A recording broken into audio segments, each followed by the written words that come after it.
guys, it's Olivia. I'm going to be filming some videos for class, broken up into little sections, just really short videos. They are fair game on the test though. As long as you watch them, you should be fine. You don't have to meticulously study them. They're just really to help you. Some of this material we did talk about in class with Dr. Wireman, but I'm just going to go back over it and give you a little different perspective and a little bit more information.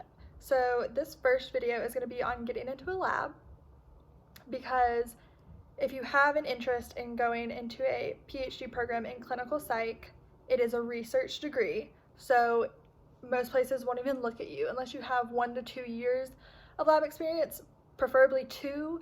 And even then, you might not get in right out of undergraduate. You might have to go and have more experience at a lab once you graduate. It just really depends, but it's really important that you get into a lab.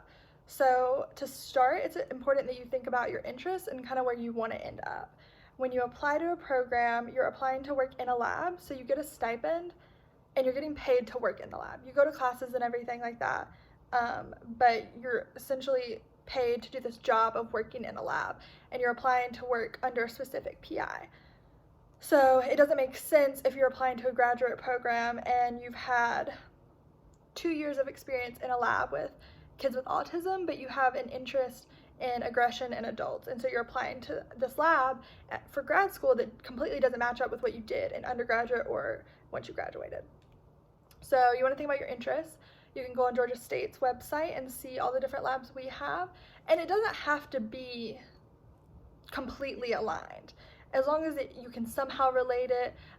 If we have a lab on trauma in families and maybe you have an interest in trauma in adults, that's not going to make or break it for you, as long as you can relate the work that you've done in the lab to the work that you want to do in grad school. That's what's really important.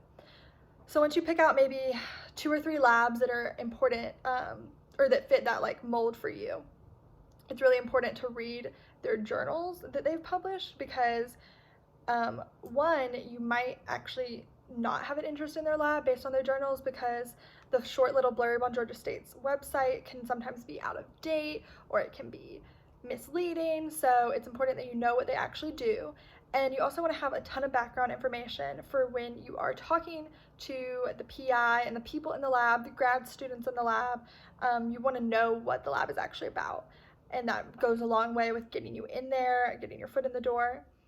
So I would say try to pick maybe 2 to 3 or 4 places that seem of interest to you and email them. Some of the little websites on Georgia State's page, they have applications and some don't.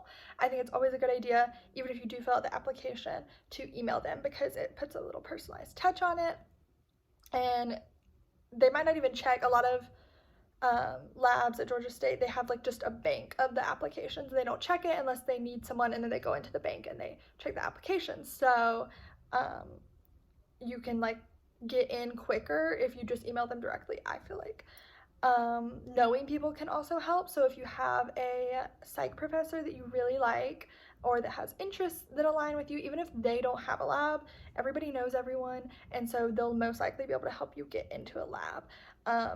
This is also, and I'll talk about this in some later videos, why it's really important to never burn bridges and never be rude to people, because you might have an interest in the lab that I'm in, and I'm just a TA, but if you're rude to me, then I'm not going to help you get into the lab. Or someone that you wouldn't think, I don't know, like an SI leader, something like that, they might have a connection. So it's always important to be nice to people and keep your options open.